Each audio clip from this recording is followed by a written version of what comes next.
I stopped buying dish soap 40 years ago, the Amish $0 recipe that lasts 6 months. Walk into your kitchen tonight, open the cabinet under the sink, and count what is sitting there. A bottle of blue dish soap, a degreaser, a glass cleaner, a scrub spray, maybe a bleach gel for the sink, near $57 worth of plastic bottles in the average American household this year, and 90 parts in 100 of what is inside every one of them is plain tap water, dyed, perfumed, and sold back to you at 4 times what it is worth. Now picture my kitchen here on the farm. 1 jar, 1 spoon, 1 yellow block of soap on the shelf above the basin. That 1 jar is the whole of the dishwashing in this house, for months on end, for about $1.40. My name is Elsie Yoder. I am a plain Amish grandmother here in Lancaster County, Pennsylvania, and I have made my own dish soap my whole life long, the same as my mother did, and her mother before her. I have never once bought a bottle of the blue soap, not once in all my years, and tonight I am going to show you why you need not buy it either. The recipe I use was old before I was born. It was written down plain in a farm bulletin out of the Pennsylvania State College back in 1918, tucked in an old extension pamphlet most folks have never laid eyes on, and the women here in Lancaster County never once stopped making it. I am going to give you the whole of it tonight. Every measure, every step, and the one plain ingredient almost nobody outside our community knows to use. And if your house was built before 1980, with the old cast iron drains and the galvanized pipe, you stay with me twice as close, because there is a reason an old plumber I know has a strong opinion about what that blue bottle does to old plumbing, and I will come to it. Stay with me clear to the end. The last piece, the lemon rind trick with the cold water, is the one almost nobody has right. I have watched folks try to tell it and get it wrong every time. It was written down proper just the once that I know of, in a study from 1934, and I will show you exactly how it works and why. Let me tell you first how it is I know all this, because it is a plainer story than you might think. I have kept this house the old way my whole life, and for the most of it, I never thought a thing of it. It was only soap. It was only how you wash a plate. It was the way my mother taught me at the basin when I was a girl, standing on a little stool, and the way she was taught before me. You do not question the air you breathe, and we never once questioned the jar on the shelf, because for us there was never any other way. But a few autumns back, some Englishmen came out to restore the old barn on our place. Come the noon hour, I gave them their dinner, fried chicken on the good porcelain plates, the kind with the little painted flowers round the rim, and after I stacked it all in the deep enamel basin and went to work with my rag and my jar of pale yellow paste. No suds, no foam, no perfume. The plates came out spotless, and they squeaked when I rinsed them, that high, clean squeak you hardly ever hear anymore. One of the men watched me a good while, and then he asked, polite as he could, what was in the jar, and I laughed, for it was like being asked what was in the water. I told him soap, the way you might say bread. He asked me where I bought it, and I told him the truth, that my mother made it, and her mother before her, and I had not bought dish soap in my whole life. He drove off that day with a little jar I pressed on him, and the recipe written in pencil on a folded piece of paper. And I have thought about the look on his face many a time since, because here is the thing that troubles me. This was never lost knowledge. This was never some secret carved in a cave. This was printed. This was taught in the farming classes across Pennsylvania and Ohio and Indiana for the better part of 40 years. Pull up any household manual printed in this country between 1890 and 1940, and you will find some form of the same recipe: hard soap, washing soda, hot water, and a small measure of vinegar for the rinse. That 1918 bulletin out of the State College, titled Plain as Day, Home Care of Dishes and Utensils, laid it out in 5 short paragraphs. It said a properly made dish paste would last a family of 6 about 6 months and cost less than a single pound of butter. The woman who wrote it was not making a thing up. She was only writing down what every farm wife in the state already did with her own 2 hands. And then, in less than a single generation, it vanished out of the English kitchen, right about the time a company started spending real money on the radio. Now I will be fair, for it is not a cartoon story with a villain. In 1933, a soap company put on a radio drama to sell their new made-up detergent. They called it a soap opera, and the name stuck, for that is just what it was. By 1946, they had 1 washing powder, and by 1949, they had the first liquid dish detergent, behind the biggest pile of advertising money any household thing had ever seen in this country. Now, I will not tell you their soap did not work, for it did, near about as well as the homemade paste. A little worse on the baked-on grease, a little more residue left behind, but it worked. The difference was never the cleaning, the difference was the bottle. Their soap came in a bottle. It had a little song. It smelled of lemons that had never been within 50 miles of a real lemon tree. And the cleverness of it, if you want to call it that, was that they did not sell a woman's soap. They sold her a feeling. They sold her the notion that a modern woman in a modern kitchen used a modern bottle, and that the jar her own mother kept on the shelf was a small shame, a sign she had not kept up with the times. They never had to lie about the cleaning at all. They only had to make the old way feel like being poor. And inside of 15 years, the American woman who had made her own dish soap her whole life was talked clean out of it. The bulletins stopped being printed. The home classes stopped teaching the recipe. Mothers stopped showing their daughters how to grate the soap and dissolve the soda. And a whole body of plain, useful knowledge that had been handed down for 100 years was quietly buried under a layer of colored water and plastic in barely 2 generations. Everywhere, that is, but the plain communities. We never bought the radio. We never heard the little song. We never sat through 1 word telling us our grandmothers were behind the times. We just kept doing what worked. And 3 generations on, while the English paid better than $200 a year for the blue bottle, near $8,000 across a lifetime on colored water, we spent almost nothing, and our dishes came out cleaner than theirs. Now here is the part you came for, the recipe itself.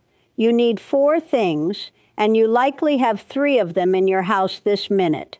1 bar of plain, unscented soap, the kind sold as Fels Naptha, or Zote, or Kirk's Castile. 1 cup of washing soda, which is sodium carbonate, mind, not baking soda, sold in the laundry aisle of most any grocery for under $5 a box. 2 quarts of hot water, just hot from the tap, not boiling, and 1 teaspoon of plain white vinegar. That is the whole of the list. Grate the bar of soap on a cheese grater. You want fine flakes, about the fineness of grated cheese. Drop the flakes into a saucepan with 1 quart of the hot water and stir it gentle over a low heat until the soap dissolves all the way, which takes about 8 minutes. While that is going, in a separate bowl, dissolve the cup of washing soda into the other quart of hot water. Stir it until the water runs clear and you can no longer feel any grit when you tip the bowl. Now pour the 2 together into a half-gallon jar. Add the spoonful of vinegar. Cap it and give it a good shake, 10 seconds or so. Then set it on the counter and walk away. In about 4 hours it will have thickened into a soft yellow paste, about the thickness of warmed honey. That paste is your dish soap for the next 6 months. But before you run off to grate your soap, you must understand why it works, for if you do not, you will get vexed the first week and give it up, and end right back in the soap aisle paying $8 for a bottle of perfumed water. So hear me. Soap, made from rendered fat and lye, is a long molecule with 2 ends. One end takes hold of water, and the other end takes hold of grease. When you wash a greasy plate, the grease end buries itself down in the grease, and the water end faces out into the rinse water, and the whole of it lifts the grease off the plate and carries it away down the drain. That is how soap has worked for 4,000 years, since the old Babylonians wrote the first soap recipe on a clay tablet. Nothing about that has changed, and no little song can improve it.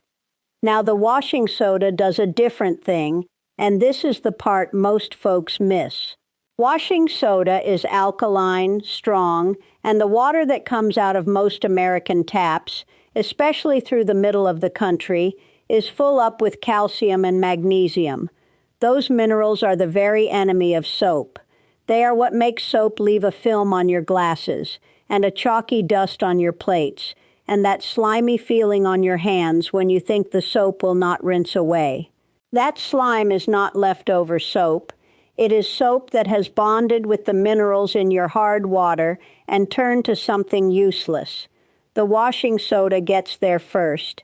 It binds up the calcium and the magnesium and locks them away before they can ruin the soap, so the soap is left free to do its proper work. That is why the two together do so much better than either one alone, and it is why your grandmother kept both a bar of soap and a box of soda in her pantry, and the spoonful of vinegar at the very end pulls back any excess of the alkaline, so the paste keeps soft on the shelf instead of going hard and brittle, and it keeps it smelling clean instead of sharp. One more word about that, and it is a safety word, so hear me clear. Vinegar is the only acid that goes anywhere near this recipe, and it goes in at the very end, in a small amount. You must never ever mix this paste, or the washing soda, or any homemade cleaner, with chlorine bleach. Soap and washing soda and bleach together can give off a chlorine gas, and that is a truly dangerous thing, the kind that sends folks to the hospital. Keep the bleach right out of it. This paste never needed it. We have cleaned our kitchens 300 years without a drop of bleach, and so can you. Now, about the foam. Use 1 teaspoon of the paste to a sink full of dishes. Not a tablespoon, not a big squirt, a teaspoon. This paste is concentrated the way real dish soap ought to be, and if you use too much, you will spend 10 minutes rinsing it off. And here is where the most folks who try a homemade recipe give it up, because they have been trained their whole grown life to believe that cleaning means foam. Foam means clean. Foam means it is working. Foam means the money was well spent. That is a lie. Foam is a decision somebody made to sell you something. The detergent companies put foaming agents in on purpose because their own studies back in the 50s showed that women would not believe a thing was cleaning unless they could see the suds. Suds do not clean. Soap cleans. And this paste does not make much foam because it does not need to. The dishes come out cleaner than they ever did with the blue bottle, and they squeak when you rinse them, and that squeak is the true sign that the grease is gone. The first week feels strange. The second week feels ordinary. By the third week, you will not understand why you ever paid for the bottle at all. 1 jar of this paste lasts a family somewhere between 5 and 7 months, and the cost of it works out to about $1.40. $1.40 for 6 months of dishes. Now set that against what is sitting under your sink right now. The sum is not even close. And if you are sitting there thinking this is only for folks who built a homestead from scratch, you stay right with me, because this next part is for you especially. You need no special kitchen. You need no farm. You need not render your own lard nor buy a 5-gallon bucket of anything. Everything I am telling you, you can do this Saturday morning in the same kitchen you already have, with the same sink and the same hard water. Because the paste is not only for dishes. The same base does the whole house. Soap, washing soda, hot water. What changes is only the ratio and what you add at the end. For the oven, use the paste at full strength, spread it on, let it sit 20 minutes, and the alkaline lifts the baked-on black carbon, the same as the harsh oven sprays do, only with no fumes to make you dizzy and no gloves up to your elbows. It wipes off in sheets. For the stovetop, that same paste cuts the cooked-on grease ring round each burner you have been fighting with a special spray for years. For the bathroom, you thin the paste with 2 cups of water and a 1/4 cup of vinegar, pour it in a spray bottle, and it does the sink, the tub, the tile, and the toilet, every hard surface in that room, in place of the 4 different bottles they sell you for the one little room. And for the windows, you take 2 teaspoons of the paste, dissolve it in a quart of water with a 1/4 cup of vinegar, and you have a glass cleaner that beats anything in a blue bottle, no streak, no film, no chemical smell. One base recipe, the whole house, mixed in your own kitchen for pennies. And here is the piece for those of you in an older home. There is an old belief in our communities, and among some of the tradesmen who work around us, that the gentler paste is kinder to old plumbing than the harsh modern detergents. Now I will be straight with you, for I am no plumber, and I will not promise you a thing I cannot prove. I cannot tell you for certain that changing your dish soap will save your pipes, but I will tell you what a retired plumber over in the next county told me over coffee. He said in 43 years of work he was called into better than 200 kitchens where the old drain lines had rotted clean through from the inside, and near every one was a house where the harsh store cleaners had been poured down them for years on end. And he said he could not once recall pulling a rotted drain out of a plain farmhouse. Now that is one man's memory, not a laboratory study, and there are a dozen reasons an old pipe fails. But it stuck with me. The paste is gentle, and the vinegar at the end pulls the alkaline back down to where it is easy on any plumbing made in the last 120 years. If your house was built before 1980, that gentleness surely does no harm, and it may do some real good. At the least, you are not pouring anything harsh down a pipe that has already been in the ground 50 years.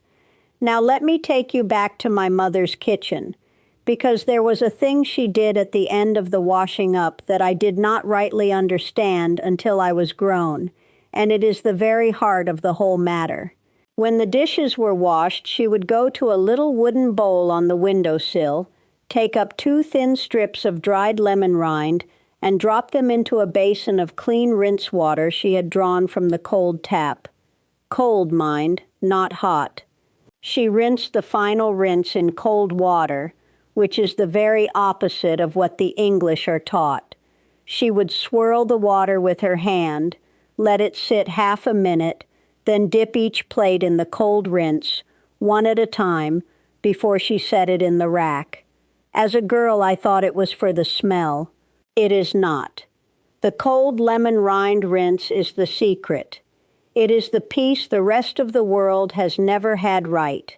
It is the reason our dishes come out clearer than glass, with no spotting, no streak, no cloudy film, no matter how hard the well water runs. Here is the way of it. Hot wash water, however clean, leaves a thin coat of mineral on every plate and glass as it dries.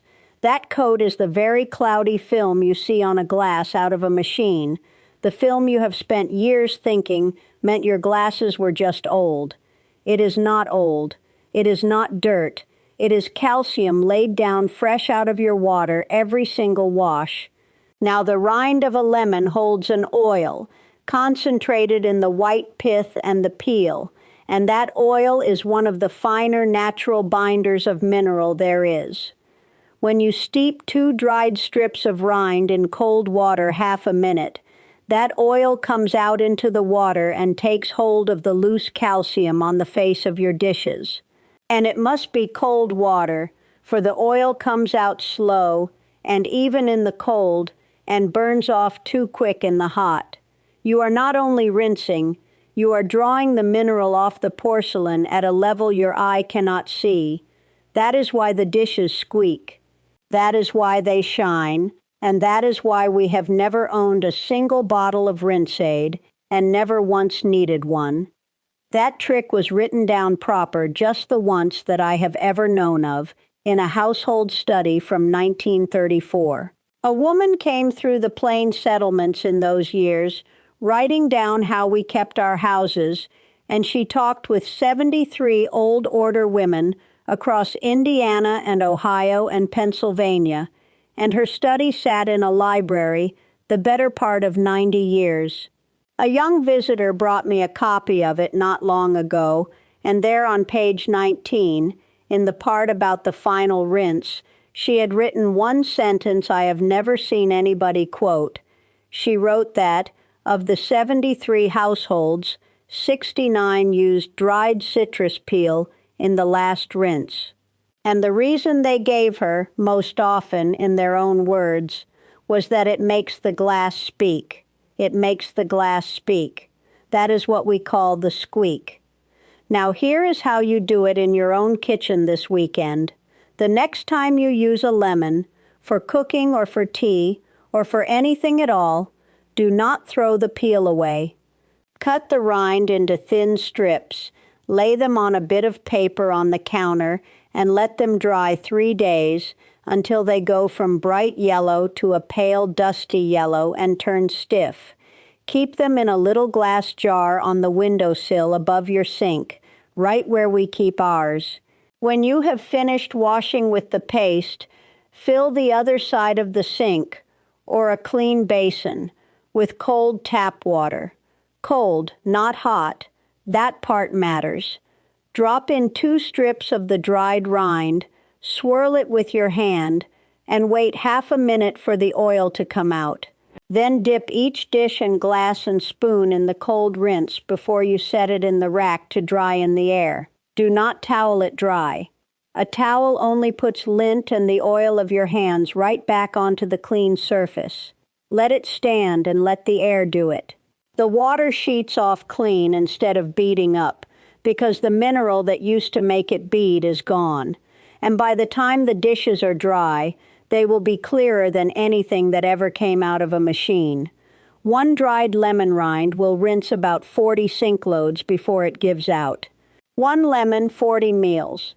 Then you put it in the compost and dry another. It costs you a sliver of a penny a load. And it does what a $4 bottle of rinse aid does, only better, for the store rinse aid leaves its own residue, and the lemon leaves nothing but clean.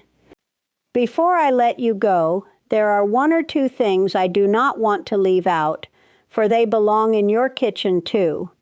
My own mother, who raised a house full of children and buried a good husband, told me a thing once I have never been able to shake. She said, "The soap is not the secret, the patience is the secret." She made her soap twice a year, once in the spring after the maple sap stopped running, and once in the fall after the apple pressing, and the whole community would gather to it, the children carrying buckets of wood ash, the women rendering the fat saved from every butchering since the last batch. 3 full days of work, and at the end every household had soap enough for half a year. 3 days of work, 6 months of clean. and she said the line I keep turning over to this day. She said the English women who came to buy her eggs were forever complaining of how busy they were. And she would say they are busy because they have made themselves servants to 100 little bottles, and every one of those bottles wants something from them. It wants their money and their shelf and their notice when they walk down the aisle. But the jar on your counter, the plain glass jar with the rind and the soda, it wants nothing. It only sits there and does its work when you ask it. That is the whole difference between a tool and a product. A tool serves you. A product makes you serve it. And there is real history under all of this, for the washing soda at the heart of it is one of the oldest cleaners on this earth. It has been used for cleaning 3,500 years before the good Lord walked, and more. The Egyptians dug it out of the dry lake beds west of the Nile and called it natron, which is the very reason sodium carries the little letters Na to this day. They laundered their linen with it and scrubbed the floors of their temples, and it worked, because the nature of grease has not changed, and the nature of these old salts has not changed, and no advertising on this earth can make a thing behave different than it has since the beginning. A French chemist worked out how to make it cheap from common salt back in 1791, and inside a generation it was the backbone of every household cleaning recipe from London to Boston. Your own great-great-grandmother near certainly had a box of it in her pantry. She might have called it Sal Soda, or Soda Crystals, or only soda.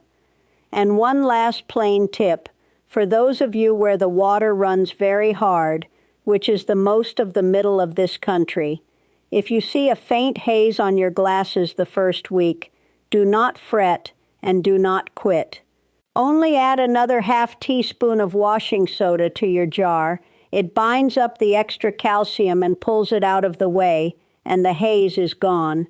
That is just the kind of small adjustment any grandmother would have made without a second thought, because she understood her water and her soap and how the two get on together.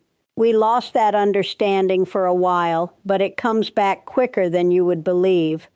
So let me leave you with this. You are not buying dish soap because dish soap is needed. You are buying it because somebody decided your grandmother's recipe was beneath you, and they spent 80 years and untold millions of dollars to talk you out of it. That recipe still exists. It still works. It works better than what you are using now, and it costs almost nothing. And the only thing standing between you and a cabinet that holds one jar instead of 7 bottles is the next 20 minutes of your Saturday morning. We were never hiding this. The rest of the world only stopped listening, because the radio got louder than the neighbor and the television got louder than the grandmother. Tonight, in your own kitchen, you can turn that noise back down. Now I want to hear from you. Down in the comments, tell me just 2 things. How old is the bottle of dish soap under your sink this very night, and how much do you think you paid for it? Just those 2. I read every last one, and I would dearly like to see the true cost, from real homes, of what we have all been talked into. Leave it before you close the video, even if it is 1 line. And if any of this surprised you, or sent you walking over to that cabinet to look at those bottles with new eyes, then come and subscribe and stay with us. For there is a quiet, growing number of folks remembering what was taken from them, and I would be glad to have you among them. And if you would like the whole of how we keep a house for so much less than the English pay, gathered in one place, it is all in the Amish Home Savings Guide, over at elsieyoderamish.com, the link just below. Next time, the good Lord willing, I will bring you the way we lift a laundry stain no store bottle can touch, even set in motor oil on denim, which I watched my own daughter lift clean out of a pair of 40-year-old work trousers in under 15 minutes, with something you very likely have growing in your own backyard this minute. The jar on your counter, the rind on the windowsill, the spoon in the basin. That is all it takes.